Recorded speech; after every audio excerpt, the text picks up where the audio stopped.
Sickle cell is not confined to the U.S. This disease has a global impact, and we're giving it a global voice on Living Your Life. Here to talk to us today about the impact of sickle cell in Trinidad and Tobago is a sickle cell warrior. KW is a sickle cell advocate, artist, and a business owner. Living Your Life, please help me welcome KW. Mr. KW, how you doing, sir? Very good. Thanks for asking. Hope you are doing well also. I'm doing well, man. Dr. Hebert, how you doing, man? I'm doing well. It's good to be here. And Mr. KW, also known internationally as K-Dub. Yeah.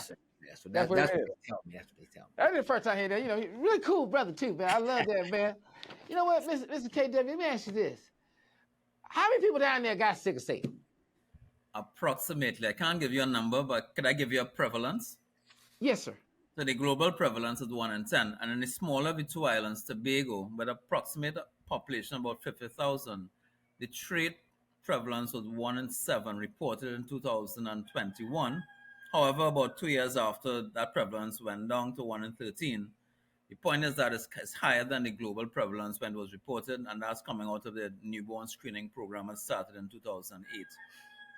So you mean tell me they just started screening? I just heard a rooster crow. Yeah. Did I hear that? Let me tell you something. Let me tell you something. That ain't just on Trinidad and Tobago. I live in New Orleans, Louisiana, and I heard that this morning. So I'm just putting that out there. But no. So you were saying about the prevalence, and I think that's interesting because you guys started doing screening. I guess about 15 years ago, like approximately, yes. Yeah, and so I think it's unbelievable that it took that long for the United States to get universal screening when sickle cell disease is the first genetically mapped disease in the whole world, and it took us so long. We still don't have a lot of good medicine. We still have just a lot of stuff that's not being done, and I see it's still the same way down in Trinidad and Tobago. Yeah, because it's so crazy. Because Mr. KW, I know the challenges I face here in the United States. I know the things I have to. I'm faced with when I have a sickle cell crisis and I have to go into the hospital. Like, how is it treated down there where you are? How do they look at sickle cell in your community? Could I give two quick responses to different perspectives? Okay. Generally, and as I explained to Dr. Doug, that whilst I'm a little older than normal, I've only been in this space of speaking out about 8 years, and then speaking in a open environment about 5 years. For me, it has been a very decent journey, even in some international areas. I've had some challenges, but the stories I've heard in Trinidad and Tobago have been really, let's use the term dread. We have a wide spectrum. We have amazing treatment, and we have some not so good treatment. Suboptimal, I guess, would be the closer to medical terms. And those are reported cases and that's one of the reasons why I have been active. And there's an organization that really laid down an amazing foundation 40 years ago to ensure that not just sickle cell disease, but 3 other disorders have the kind of support in 3 different areas that they need. Interesting part about that is that it's, Kier, have you noticed that almost every time we talk to somebody that's not getting care in the United States on this program, they're like, pretty good. I think we get a lot of good stuff. And every time we talk about somebody in the United States, they're like, I hate it. I hate it. Oh my every God. time. Every single time, kid. It is the truth. What does that mean about our society, though? What does that mean? No, listen, guys. I have a friend in the U.S. in New York. I just want to plug it in there. She gets treatment like Christmas every time. Oh, okay, all right. So that's good. That's good. I mean, they do have good places here, but by and large, you're gonna hear, and I guess the squeaky wheel gets the grease, right? Yeah. You're gonna hear when the bad things happen. But I'm a physician, and every time I run into a patient, they're like, "Man, what is going on?" They get so mad. Right. Yeah. Because it's so crazy. Like, you're right, Dr. Abraham. I never noticed that everywhere we talk to somebody around the world, the treatment's like, oh, it's pretty great. And in U.S., it's always a horror story. So are we saying now that around the world is treated better than it is in the U.S.? Well, I don't know. What do you say, Mister Dub? I have to call a name for, or we've had a medical ambassador who's now deceased, and her legacy is larger now than before. Her name is Dr. Waveney Patricia Charles. She started hematology probably in the 70s or the 80s, and she single handedly took care of all the persons living with four different disorders for 20, 25 years. I'm still allowed to say that she was able to create in this 1.5 million people population today about six different specialist clinics for sickle cell, well, that people with sickle cell disease can attend.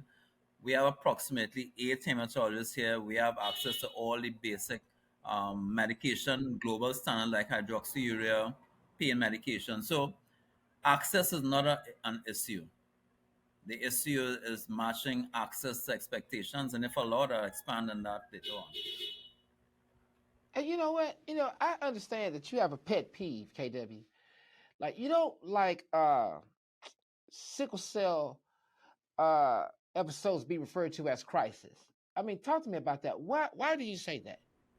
Well, no, so sickle cell generally has a clinical perspective when I speak to most people, but there's a public health perspective as well. So I want to qualify that. So if I'm telling my family, friends, I say, listen, I'm having a sickle cell, I'm in disorder. I'm not saying, some discomfort. I will not use the word pain, I'm not going to use crisis because I'm trying to get my body to listen to a positive way of saying the same thing. But if you are to talk about interventions, especially for policies, crisis is the only way to describe sickle cell disease because that's exactly what it is. Every time you're hospitalized or you go for treatment, even if you're not hospitalized, your body is compromised. And I heard doctor said with the young lady who gets the people to the hospital that every time you go, your organs are damaged. And I learned that in Harlem Hospital. So that's what I have two parts. For me, not a crisis, but for the whole general public health concern, that's the only way to describe sickle cell disease. Well, we talk about the psychological aspect, and so what you speak into existence puts that into Exactly. the universe. Yeah. So if the words you say mean a lot. So I understand that, especially about how someone could deal with that particular illness in the way they deal with it. If I say crisis, that might make my body start making really Yeah, bad endorphins and bad steroids and put me in a fight or flight type syndrome and cause it to be Hmm. worse. So I get that. I get that. I Yeah, mean, the because whole S word is something I don't use either. I'm sure Kia knows about that S word. I don't use it. you don't use that either. Warriors is a better word than the S word. Yes. So yeah. Yeah. Yeah, just a warrior. I just I never looked at it as that you've been living with this for uh over 6 decades with sickle cell. And you could even speak to us from the experience of your life and your entire journey for 6 decades. What would you say to younger sickle cell warriors who are just trying to get there? Well, the first thing is that I've been fortunate. I had, besides the creator, of course, my parents, mom and my dad. My dad, I'm a daddy's boy. He taught me to be interdependent, and I was really forced to engage with nutrition from a very early age. I was diagnosed at 12 years old, so between 12 and about 19, I was under a specific care, and nutrition was their go-to. I continued with that until I discovered the clinic at about probably 30 years old. That's when I met Dr. Charles, and she said, water is your best friend. And about 8 years ago, I joined the community and I started to speak up. Let me go at the back. So speaking out is really important because you start learning. So for me, every decade, my body's response to this condition changes. So I embrace it as a lesson. Even if I go through a really bad crisis, I try to find a lesson and I want to share it with the younger ones, especially parents who are now having persons who are born with the condition. I try to deal with things that I have more control over, which would be my daily life. Like I said, I focus on nutrition. I try to be happy. I mean, Kiera, I wish I could be around someone who could make jokes all the time because that helps your body to create that chemical. I think it's endorphin, they call it.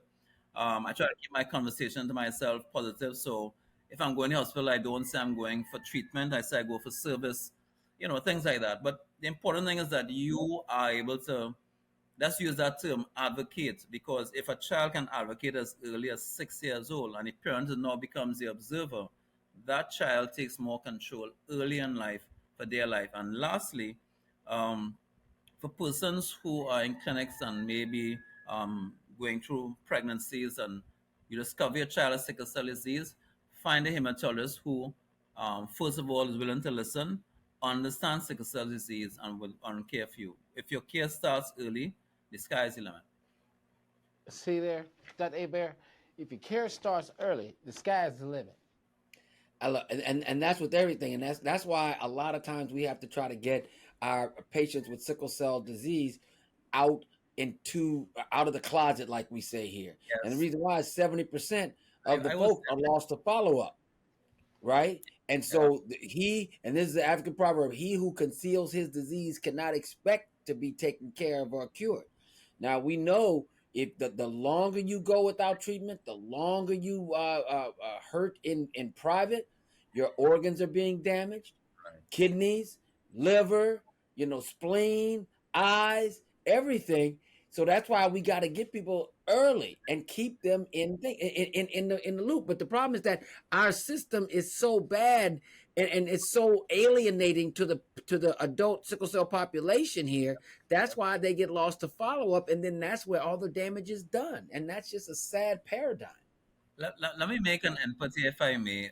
There's a song by an African artist called Libanka, right?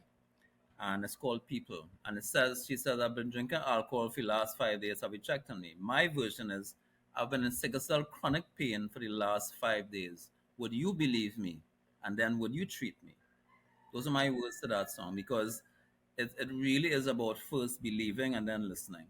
But, Yeah, I understand that. I mean, the crazy part about it is like also like you have done so well, Mr. KW, is that I can tell that you're a man that's at peace. Because, the mental aspect of dealing with disease, people don't even really understand how you have to manage that part. How have you been so successful at just managing the mental that goes along with sickle cell? I've been, information has made me a lot less risky. The gentleman was the one who does all the amazing stuff. That was me. I used to hike in mountains, go into the cool rivers, beach. If I get ill, I go get treatment. I come back out. I do what I have to do. I've lived in cold temperatures and so on.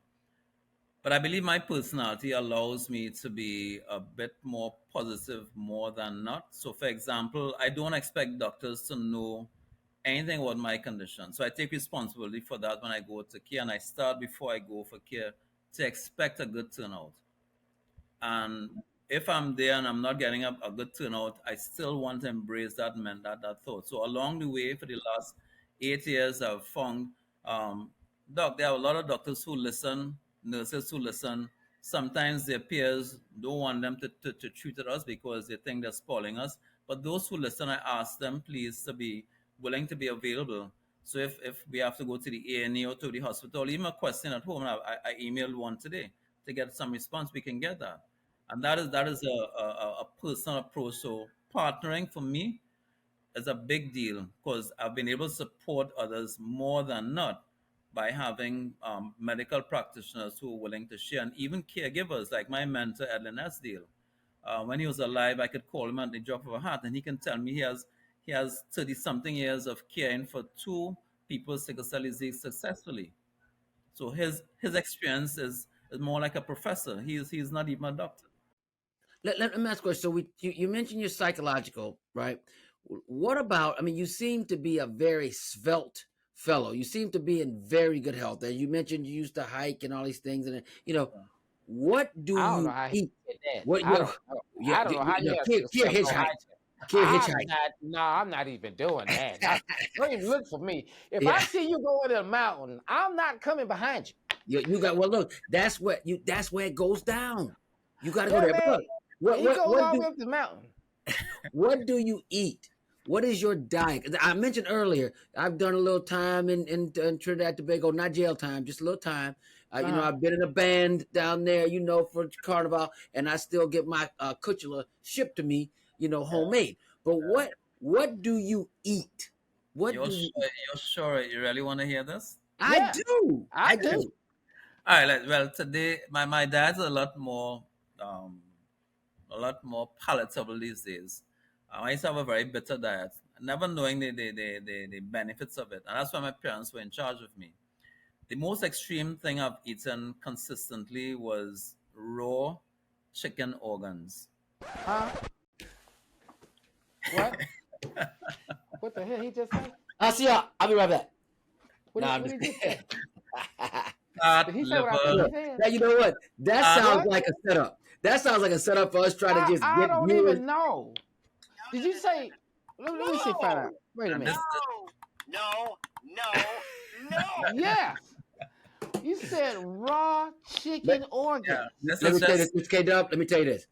I'm not. Look, you look the way you look, and you eat what you eat, and I'm all for it because if it's I chicken, don't care you how look KW good. look. I don't care how KW look. I'm not eating no raw I've chicken lost organs look here, like I've him. lost here. Yeah, that's from eating raw chicken organs right there. Lost your hair, nigga. See, keep messing with raw chicken organs. Just lost your hair. No. He's a man. K-Dub, don't listen me- to Kier. I'm frying I my want to share chicken. this with you all.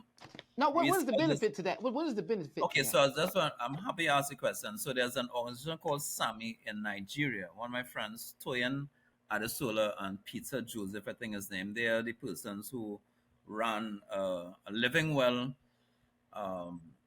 event just recently, about 3 or 4 days ago. This is over 2 days, so I missed most of it. But as the creator would have it, I tuned in to one person saying that chicken organs have a higher protein content than what you normally eat, like muscle meat and so on. That is true. And then Tamika Mosley was on a chat with us in 2001, I believe, 2021. You all know that name, right? Tamika Mosley. Yep.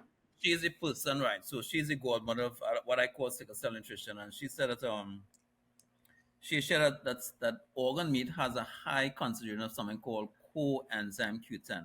It's an antioxidant found naturally in the organs, and it helps the organs to perform a little better. And so, without knowing it, my parents, their intuition was on spot. Now, listen, I came from a background that if you're told to eat X, you can't ask for Y or for W. You have to eat X. That's where it And should be. lots of times I fell asleep next to X, and when I got up, I have to eat X. You know, there was no choice. Beetroot and carrot, those were my smoothies. And if I left it in the fridge hoping they'll throw it out, my mom, she's 94 years old I'm telling downstairs. you I'm right now, caring for her. that chicken in the background don't know he about to eat your organs. That chicken is on borrowed time. No, I use chicken- I use supplements now. I use high If you quality see supplements. WK, you better be quiet. If you're a chicken, he's gonna eat your organs. Hey, look, you use supplements. So look, K-Dub, you eat the CoQ10 supplements now, and not so much the chicken organ. I've had chicken organs for 25 years. But let me say this. There's a very, very famous fried chicken restaurant chain where you can get fried chicken organs all day long. Hearts, gizzards, livers. That ain't that's real. That's real. fine. That's fine. CoQ10, There's baby. another famous chicken place I go to called Popeyes. On Tuesday, they give you a leg and a thigh for $2 and a biscuit. That's the same. That's one I go to. I'm pretty sure you're familiar with that, Dr. Hebert. But that's crazy because I never even thought that would be a really useful thing for you to do. And well, I didn't know. I must admit, I never knew. But you know what's interesting though? Let's think about this though. What do you need for red cell reproduction? You need iron. And so if you need iron, then the liver is the highest level of iron organ in the body that you eat. So that's why people eat liver. That's why women that are menstruating eat liver. That's why people that are pregnant eat liver, because it's high in iron. So if you are anemic, then you should eat iron. And Wow. iron is in a hollow, viscous organ. I mean, that look, it makes sense, bro. All this But stuff that, makes sense. It makes sense. but that's safe iron because I know when our cells break down, we don't take iron supplements because I'm asking you, doc, do you agree that when our cells break down, it creates more iron in our system? So we don't need to use more iron. But if you use natural iron that the body could use easily, then okay, cool. That is correct. Because the thing is, when you eat what they call exogenous iron, that iron is going to build up. So, like when we start doing hypertransfusion protocols, we have to use something called like chelating Chelator. agents or deferoxamine to decrease the amount of iron overload because that toxicity will be a problem when you're putting a lot of red blood cells into somebody. So you don't want that, but you want a red cell precursor, and that's natural iron. That will be folate. That's why we take folate. Yeah. Yeah, that's so So great. I also use the lots of greens. I cheat. I like. I just had a piece of chocolate. Fries. That's the But first thing we ever agreed on. We both eat chocolate. Got it. but First again, one. I eat small meals. I might eat Yes. eight meals a day, but very small meals. Hey, My body churns metabolically often during the day. I eat very small meals during the course of the day. so Yeah. Yeah, Kier, when he say he ate, he mean he ate. yeah. Right. And you know what? And it's so crazy because I'm looking at you, Mr. KW, man. Is have you noticed any stigmas associated with sickle cell in Trinidad and Tobago? Again, personally, no, but reported, yes. I have Yes. never See, done anything else. see what he's saying? He's like, no, I have not Oh, experienced that. but reported. People have told me of getting issues here in Trinidad and Tobago. I have not had it personally. Matter of fact, I am very clueless. If someone is trying to treat me indifferent, it's difficult because I just don't take it on. That is interesting. And so that it's just not something that you just hear about down there. Well, no, you hear about it. I have several people who've talked to me about. I have friends who no longer go to clinics because of that. I have friends who've lost jobs or lost opportunities because of that. So education is still quite needed. But as I said, Dr. Charles and her team of parents did a very good job because I never had an issue when I was working. I told my employers I live with the condition, and if I had a crisis, I go back to work. I was never threatened with any issues of being fired or loss of income or anything of the sort. But I know it happens. I'm not sure how much it happens, but I know it happens. Well, let me say this. One thing I noticed too is that when you have a country like Trinidad, Tobago, um, you you are surrounded by people of color. Yes. So Ah, maybe there's just more empathy yes. for these types of things. But we had a lady on here from Turkey. She was Yes. from Turkey and she was white with sickle cell disease, basically. And let me Yes. tell you something. She said she had great treatment too. But I think when you're around people of color, that we have more empathy for our own. And I think that makes sense. This is a very wide conversation. This is a very wide conversation. This woman from Turkey, but she lived in the Netherlands. I saw that. I saw a couple of the episodes. Her name is Yes. Oh, yeah. Okay. her name is Ada. Good. Yes. That's right. That's I right. have been hospitalized in the Netherlands, and that's one of the best experiences I've ever had. Best. What I find When I out. went to Netherlands, they asked me what treatment I needed, exactly what I asked for, what I got. Matter of fact, they said, when you're ready to be discharged, let us know and we review you. That was my experience. We moving Really? to the Netherlands. You know I why? got Because to go. But they she got had, Heineken there. They make Heineken there. But it's so crazy but because remember, she had a poor experience in Netherlands, and she's born in, while her parents are from Turkey, she's yes, born in Netherlands, and she That's had a right. That's right. That's right. that's true. That's true, man. So right? let me. And so in Trinidad and Tobago, we have mainly East Indians and Africans. That's our larger population, 70%, and everybody else. We have a highly cosmopolitan um, island. But I want to make a very clear point that access to care for sickle cell disease in this Trinidad Republic is extremely high. I think it's probably better than some North American metropoles like Canada and the US. We have a very high access. Nobody has to travel more than probably 2 hours for access to care, be it emergency care, primary care, as the case may be. The challenge is what we hear globally. People have had experience and they care. You know what that. You don't want to go to a place where people don't, where they keep questioning you and you don't get the optimal care that you need right away. So I just I want to make that understand it.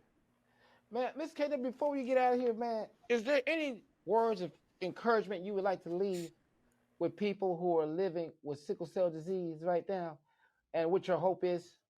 two things I focus on self-care, and that could be another conversation, whatever that means to you. Focus on self-care. Encourage your community to screen or test. If you're an adult, get tested. If you have children now being born, have them screened. um, Donation of blood, that's a multifaceted conversation, but basically we would need blood at times. So I encourage our community to drive blood to the blood bank, so our blood bank is properly subscribed. And those are the key things. But in the effort to live long, you have to expect to live long. And people like, I have two friends, one Janelle Jovan. I was in hospital one time, and about 30 years ago, and one said to me, "Do you know your HB?" And I'm like, "What is HB?" And they scolded me in my hospital bed. "You don't know what the HB level is?" They explained to me. The other one said to me, um, "Do you know when you get older, your body doesn't respond to saline, the 9% saline as much as when you're younger?" I wasn't aware of that. So that point is said that your community can care for you, right? I got that information whilst being scolded on a hospital bed. Right. Two friends who are still my friends today. I told them I'll call their names because, without them, I may have had a very morbid life. And the Yes. difference between morbidity and mortality, doc, is not very, very wide when it comes to sickle cell disease. And, so we really have to band together. As Eddie Nelson will say, that's my mentor. Come together and make sure that when we speak with our voices, they hear a multitude, not just one person at a time. So that's a very general thing I would say for people. And parents, um, do your homework. Is how you can tool your care for your child to live healthy with this condition. There's a whole lot more I could say, but time is of the essence. So thanks Well, for Mr. KW, man, we thank you for coming on, living your life, and sharing your story, and for inspiring so many great people living with this condition. Man, we thank you so much for taking time. Absolutely. We really do appreciate it, man. I'll see you during Carnival. stay in touch, definitely. I will, man. As soon as I get down there, man. Ladies and gentlemen, put a round of applause for Mr. KW Young. Yes, it is. That's him. Man, did that. I appreciate you, brother. Did that, man. Same here. Appreciate you all.